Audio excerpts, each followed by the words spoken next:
Good morning guys. Chemistry class में आपका स्वागत है। आज अपन इस वीडियो में डिस्कस करने वाले हैं बायोमोलिक्यूल का एक नया टॉपिक है, कार्बोहाइड्रेट।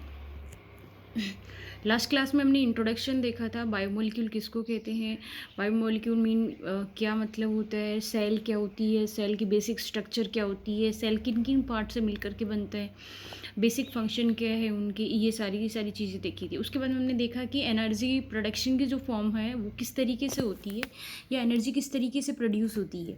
इसके बाद में हमने देखा है कि basically the biological reactions are two types. First one is the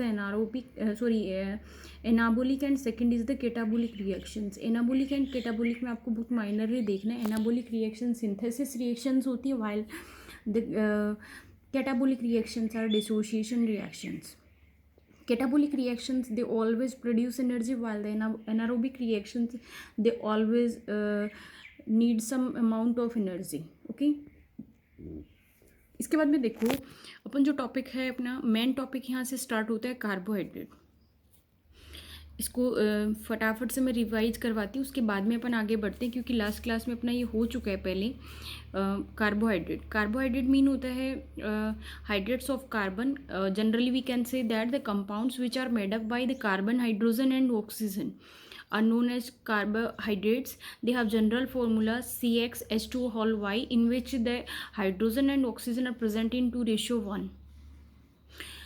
Generally we can say that the compounds in which the hydrogen and oxygen are present just like the water ratio are known as the carbohydrates, like glucose, sucrose, starch. Glucose have the chemical formula C6H12O6, sucrose have C12H22O11, and starch has C6H10O5. In all the examples we are seeing that the ratio is 6:12 2:1, 11:22 2:1, 5:10 2:1. But starting concept यही था कि the ratio should be maintain. Then here we are seeing that some examples in which the ratio is not maintained but they are also included in carbohydrates, just like Ramnos sugar formula hota hai C6H12O5, in which carbon hydrogen ratio is not 2:1. Similarly to hydroxyribose, in which also the ratio is not maintained but they are also known as the carbohydrates, or we can say that they are sugar. But some compounds which have 2:1 of hydrogen and oxygen but they are not carbohydrate, कि कुछ compounds हैं जिनमें ratio maintain होता है but नहीं होते, like formaldehyde, acetaldehyde and lactic acid. इसका मतलब ये हुआ कि कोई भी इसका बेसिक सा मीन यही है कि ऐसा कोई भी एग्जाम्पल जो 2:1 मेंटेन करता है वो कार्बोहाइड्रेट होता है, ऐसा नहीं है। ये फर्स्ट व्यू था जब ये कंक्लूजन डिसाइड करा गया था कि किसी भी कंपाउंड जिसमें hydrogen and oxygen with carbon हो तो उनके अंदर रेशियो 2:1 अगर होता है तो हाइड्रेटेड जो फॉर्म होती है उसको हम कार्बोहाइड्रेट बोलते हैं। ये बेसिक कॉन्सेप्ट था, बट ये वाइल्ड कैटेगरी नहीं है। देन फाइनली अगर हम डिफाइन करना चाहेंगे कार्बोहाइड्रेट्स को तो हम बोल सकते हैं पॉलीहाइड्रोक्सी, कि हम जो कार्बोहाइड्रेट होता है उसके अंदर पॉलीहाइड्रोक्सी मीन्स होता है कार्बन जिनके ऊपर OH ग्रुप प्रेजेंट हो, more than 1 OH group containing carbon हमारे पास प्रेजेंट होंगे तो हम बोल सकते हैं polyhydroxy carbonyl compounds either have aldehyde and ketone groups are included in carbohydrates. ये बेसिक डेफिनेशन होती है। आपको लैंग्वेज इसी तरीके से मेंटेन रखनी है, अच्छे मार्क्स गेन करने के लिए लैंग्वेज को मेंटेन रखें इसको। कार्बोहाइड्रेट्स जो होती है हम बोल सकते हैं कि most of 70% carbohydrates are synthesised by the photosynthesis which takes place in the leaves of green plants. For this reaction we need CO2 and water. They form glucose and some amount of air and oxygen बोल सकते हो आप। जितने भी जो carbohydrates होते हैं they are the source of energy, they are used in the formation of cell membrane and they are the best source of skeleton of the plants. तीनों ही फंक्शन होते हैं। अब देखिए, आप लास्ट क्लास का रिव्यू था यहाँ तक। नेक्स्ट देखिए अपना नया टॉपिक है नोमेनक्लेचर। आप लोगों को ये ध्यान रखना है कि नोमेनक्लेचर के time we use the suffix OSE, ओच। दोबारा रिपीट कर रही हूँ, they are named as OSE. If the functional group is aldehyde, then aldose. If the functional group is ketone, then ketose. Then we also include the number of carbon. Similarly, for 2 we use di, tri, tetra, etc. एक ये और ध्यान रखें, minimum जो carbon containing sugar होती है वो 3 carbons की होती है। तो 3 कार्बन की शुगर होती है जिसमें फंक्शनल ग्रुप एल्डिहाइड है, नंबर ऑफ कार्बन 3 है तो 3 के लिए हम यूज़ करेंगे ट्राई, एल्डो ट्रायोस, 4 है तो एल्डो टेट्रोस, 5 है तो एल्डो पेंटोस, 6 है तो एल्डो हेक्सोस शुगर होती है, एल्डोस हेक्सोस होती है। फिर नेक्स्ट होती है कीटोन्स। कीटोन्स में ये आएगा हमारे पास में कीटोन्स, अगर नंबर ऑफ कार्बन ये है तो keto triose, keto tetrose, keto pentose and keto hexose. Similarly हम बोल सकते हैं कि हमारे पास में जितना भी नंबर ऑफ कार्बन है, एल्डिहाइड है तो एल्डोस लगाएं, और अगर कीटोन है तो कीटोस लगाएं। ठीक है, आप लोगों के सिलेबस के अंदर कुछ एग्जांपल्स हो सकते हैं कि राइबोस शुगर को लेकर के आए तो 5 कार्बन के इंक्लूड है, 6 के भी हो सकते हैं। तो ये अपन देखेंगे, यहाँ पे आएगी ये ग्लिसरल्डिहाइड आता है इसके अंदर। इसके अलावा हमारे पास में ये इरिथ्रोस शुगर आती है, राइबोस शुगर आती है, ग्लूकोज, फ्रक्टोज, मेनोस, गैलेक्टोस, सारी शुगर्स हैं। देखो classification of carbohydrates. Classification of carbohydrates में देखें, क्लासिफिकेशन देखो कई तरीके के बेसिस पे, 3 तरीके का बेस अपन को लेना पड़ेगा यहाँ पे।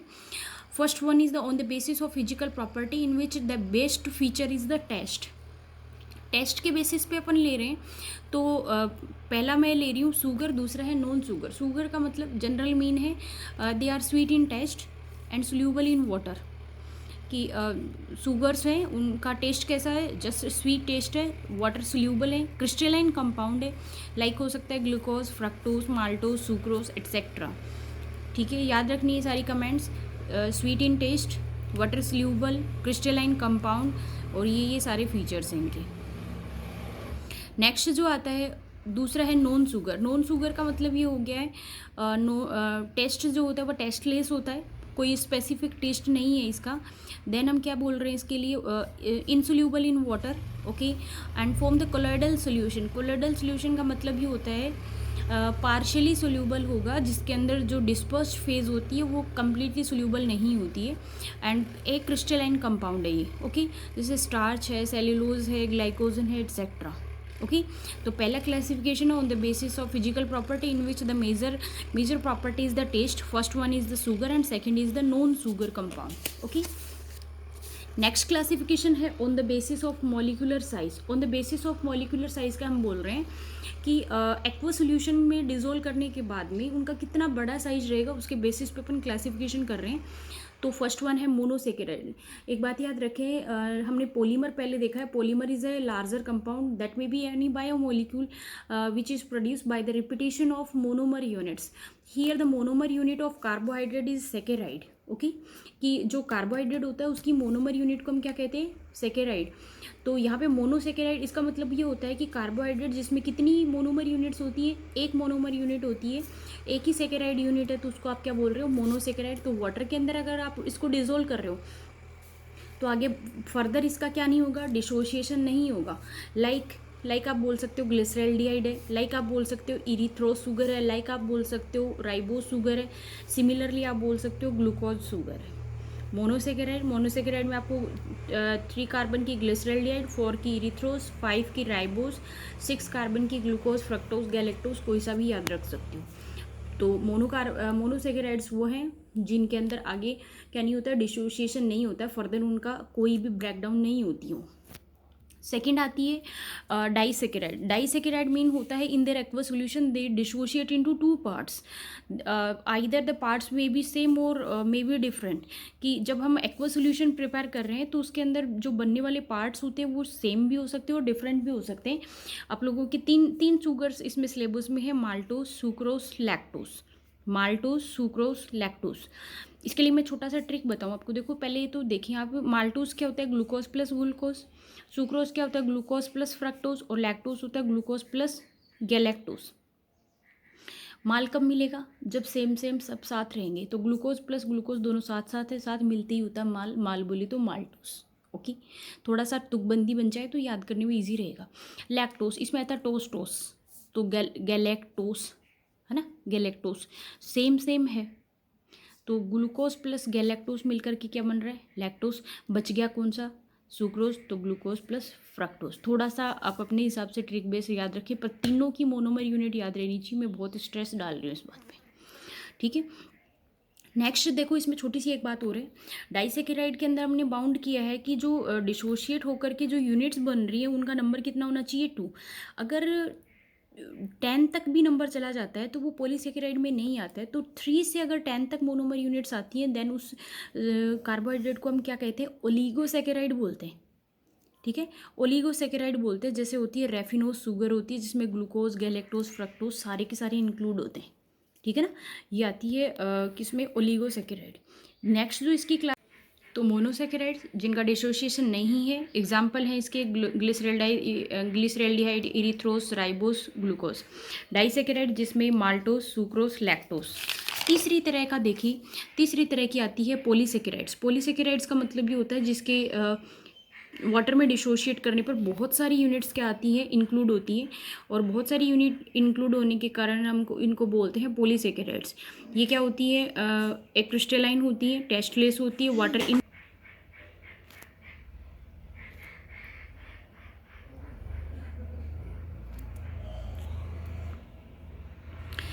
नेक्स्ट पॉलीसेकेराइड्स के अंदर हम ये बोल रहे हैं कि a large number of monomer units take part, जिसके अंदर बहुत सारी मोनोमर यूनिट्स इंक्लूड होती है, जिसको हम क्या कहते हैं, पॉलीसेकेराइड्स बोलते हैं। ये क्या होती है, ए क्रिस्टलाइन होती है, टेस्टलेस होती है, वाटर इंसोल्यूबल होती है, जिनको हम नॉन शुगर भी बोल सकते हैं, जैसे लाइक बोल सकते हो आप, स्टार्च है, सेल्यूलोज है, ग्लाइकोजन है, एट्सेट्रा, ठीक है। तो मोलिकुलर मास के बेसिस पे जो कार्बोहाइड्रेट्स है उसका क्लासिफिकेशन हमने किया है, monosaccharides, disaccharide oblique oligosaccharides and polysaccharides. Third है on the basis of functional group. देखो फंक्शनल ग्रुप जो है उसके अंदर केमिकल प्रॉपर्टीज़ के बेसिस पे अपन इनको क्या कर रहे हैं, क्लासीफाई कर रहे हैं। हमने ये कहा है कि carbohydrates are the polyhydroxy compound which have carbonyl compound either aldehyde और कीटोन्स, है ना। एल्डिहाइड और कीटोन्स कोई भी फंक्शनल ग्रुप उसके अंदर प्रेजेंट हो सकता है, उसको अपन बोल रहे हैं। तो यहाँ पे on the basis of functional group test. Next देखो अपन ये देख रहे हैं बेटा, classification on the basis of functional group test. तो carbohydrates are the polyhydroxy compound which have either aldehyde और कीटोन ग्रुप्स, यानी या तो एल्डो शुगर है या फिर कीटो शुगर है। देखो फंक्शनल ग्रुप को, जैसे आपके पास में कोई भी सॉल्यूशन है उसको कंबाइंडली तो आप कार्बोनाइल कंपाउंड बोल रहे हो, लेकिन एल्डिहाइड और कीटोन दोनों को आगे फर्दर क्लासीफाई करने के लिए, फर्दर आइडेंटिफाई करने के लिए हम कुछ रिएजेंट्स काम में लेते हैं, जिनके बेसिस पे हम ये डिसाइड कर पाते हैं कि if the given group is aldehyde और कीटोन। तो इसके लिए आप या तो काम में लेते हो टोलेंस रिएजेंट, या फिर काम में लेते हो फेलिंग्स सॉल्यूशन, या फिर लेते हैं हम बेनेडिक्ट सॉल्यूशन। तो ये तो अपन पढ़ेंगे सारे के सारे कार्बोनाइल कंपाउंड जो रिएक्शन पार्ट का अपना चैप्टर है उसके अंदर।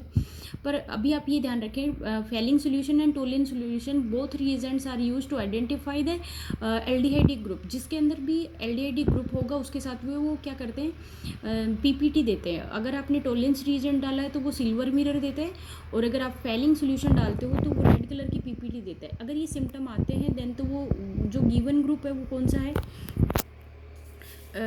जो गिवन ग्रुप है वो क्या हो जाएगा, एल्डिहाइड होगा। और अगर ये फंक्शन नहीं आते हैं देन वो क्या होगा, कीटोनिक ग्रुप होगा। तो फर्स्ट आएगा रिड्यूसिंग। रिड्यूसिंग के अंदर हम उसको इंक्लूड करते हैं जो रिएजेंट को रिड्यूस कर देगा, टेस्ट देता है। तो reducing on reacting with either the Tollens reagent और Fehling reagent, they reduce these reagents and indicates the presence of CHO group. कि ऐसे कोई भी सोल्यूशन जो ये पॉजिटिव टेस्ट देते हैं, जो इन रिएजेंट्स को क्या कर देते हैं, रिड्यूस कर देते हैं, तो ये क्या होते हैं, रिड्यूसिंग शुगर होती हैं। बहुत माइनरली आपको याद रखना है, glucose, fructose, maltose and lactose. Next है non reducing sugar. Non reducing sugar क्या होती है, जिनके अंदर क्या होगा, एल्डिहाइडिक ग्रुप नहीं होगा, तो उसको अपन क्या बोलते हैं, सुक्रोज। अब एकदम गौर से मेरी बात को सुने। रिड्यूसिंग और नॉन रिड्यूसिंग के अंदर हम उन शुगर्स को इंक्लूड कर पाएंगे जिनके अंदर एल्डिहाइडिक ग्रुप होगा। क्यों, क्योंकि वो टॉलेंस रिएजेंट और फेलिंग टेस्ट देंगी। बट क्या है, फ्रक्टोज एक ऐसी शुगर है जो कीटोनिक ग्रुप होता है उसके अंदर, फिर भी ये किस में आ रही है, रिड्यूसिंग शुगर में आ रही है। रीज़न बताती हूँ मैं आपको बाद में।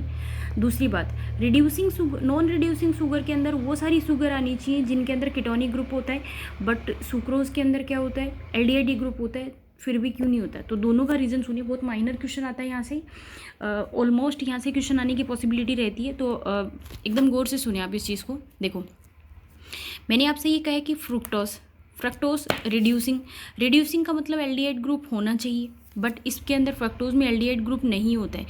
Even absence of aldehyde group फिर भी ये टेस्ट दे रहा है। इसका रीज़न क्या होता है कि fructose do not have aldehyde group but it have ketonic group. बिल्कुल सही बात है, कीटोनिक ग्रुप होता है। While in aqua solution, but क्या होता है कि एक्वा सोल्यूशन में जब अपन फ्रक्टोज को डालते हैं, तो जब ये सोल्यूशन बेसिक मीडिया में ट्रीट हो रहा है, तो बेसिक मीडिया के अंदर जो फ्रक्टोज होती है वो फंक्शनल ग्रुप आइसोमेरिज्म के थ्रू किस में कन्वर्ट हो जाती है?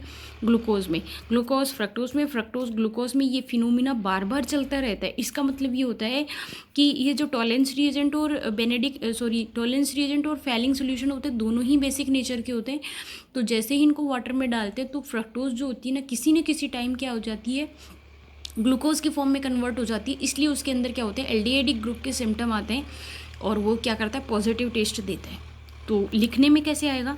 तो आप ये लिखोगे in fructose undergoing functional group isomerism in aqueous solution, alkaline aqueous solution. Due to this it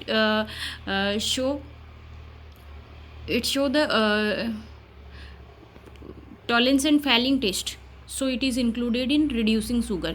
कि fructose जो होती है, it undergo in functional group isomerism, so it have the symptoms of aldehyde group in form of glucose, so it is included in reducing sugar. While sucrose have the aldehyde group, but हम ये ध्यान रखना, monomer units जो होती है वो ग्लाइकोसाइडी bond के through आपस में कंबाइंड रहती हैं। कल अपन ने देखा था डेफिनेशन के टाइम में, ग्लाइकोसाइडी बॉन्ड के टाइम में इनका जो एल्डिहाइड ग्रुप होता है वो फ्री नहीं रहता, वो साइक्लाइजेशन में इंक्लूड हो जाता है। आगे देखेंगे इस बात को अपन। तो due to absence of free CHO group, कि इसमें CHO ग्रुप प्रेजेंट तो है पर वो फ्री नहीं है। जब फ्री नहीं है तो टेस्ट नहीं दे पा रहे हैं, तो इसमें तो वो ग्रुप फ्री नहीं है, इसलिए ये किस में आ गया? नॉन रिड्यूसिंग में। और उसमें ग्रुप नहीं है लेकिन वो बेसिक सोल्यूशन के अंदर ये इंटर कन्वर्जन होने की वजह से ये टेस्ट देगा। यहाँ से क्वेश्चन पूछते हैं, या तो ऐसे पूछ देते हैं नॉन रिड्यूसिंग शुगर कौन क्यों है? एल्डिहाइड ग्रुप है, तो आप लिखेंगे कि ग्रुप फ्री नहीं है इसलिए। फ्रक्टोज में ग्रुप नहीं है फिर भी क्यों? तो ये आएगा, ये फंक्शनल ग्रुप आइसोमर बनता है इसलिए। अब देखो, आपको रिड्यूसिंग नॉन रिड्यूसिंग कितनी लंबी चौड़ी ये याद रखने के लिए आपको ये याद रखना है, नॉन रिड्यूसिंग शुगर जो होती है वो सिर्फ और सिर्फ सुक्रोज होती है। सुक्रोज को छोड़ करके बाकी सारी शुगर कैसी आती है? रिड्यूसिंग आती है। तो ये थोड़ा ईजी हो जाएगा आप लोगों के लिए याद रखना, ठीक है। मैंने बहुत इंपॉर्टेंट बात बताई है इसके अंदर आप लोगों को। आज के टॉपिक के अंदर मैं यही बात बार बार रिपीट कर रही हूँ, है ना। या फिर मैं ये काम करती हूँ कि इस चीज़ को एक बार के लिए आप लोगों को रिपीट करवा देती हूँ, या फिर थोड़ा बहुत ग्लूकोज के बारे में बता देती हूँ, ओवरलैप नहीं हो जाए। बायोमोलिक्यूल बहुत सॉफ्ट सा चैप्टर है, इसको आप टफ नहीं कर लेना अपने आप। तो कॉन्सेप्ट के हिसाब से देखते जाएँ। मैं इसको बिल्कुल स्टार्टिंग से 2 मिनट में रिपीट कर देती हूँ सारी बात को। बायोमोलिक्यूल्स थे, बायोमोलिक्यूल्स के अंदर अपने को बहुत सारे एग्जांपल हैं, पर बेसिकली अपन को क्या पढ़ना है? कार्बोहाइड्रेट पढ़ना है। कार्बोहाइड्रेट फिनिश होने के बाद में हम प्रोटीन पढ़ेंगे, प्रोटीन बाद में न्यूक्लिक एसिड पढ़ेंगे, देन हम एंजाइम पढ़ेंगे, देन हम क्या पढ़ेंगे? हार्मोन्स पढ़ेंगे, है ना। ये तो है अपने बहुत छोटे छोटे सिलेबस में, और मेजर पार्ट जो है वो कौन सा है? कार्बोहाइड्रेट है। देन हमने सेल वगैरह पढ़ा है, सेल के अंदर सेल है, साइटोप्लाज्म है, न्यूक्लियस है, तीनों चीज़ें देखिए, इसमें इतनी कोई खास बात नहीं है। फिर आप ये ध्यान रखें, ग्लूकोज जो मॉलिक्यूल है उसका ऑक्सीडेशन 2 टाइप से होता है, एक होता है एनारोबिक, दूसरा हो सकता है एरोबिक। एरोबिक के अंदर तो बनता है TCA साइकिल, और एनारोबिक में बनती है इथेनॉल और लैक्टेट, ठीक है। सेल में एनर्जी कोई खास बात नहीं है, ये याद रखें। एनारोबिक और एनाबोलिक और कैटाबोलिक प्रोसेस किसको बोलते हैं? तो एनाबोलिक और कैटाबोलिक जो प्रोसेस आती हैं उनके बारे में आप याद रखेंगे। देन आती है कार्बोहाइड्रेट, ठीक है, शुगर जो इसको फॉलो नहीं करती, कंपाउंड जो इसको फॉलो करते हैं लेकिन उसके बाद में भी वो क्या नहीं होते हैं?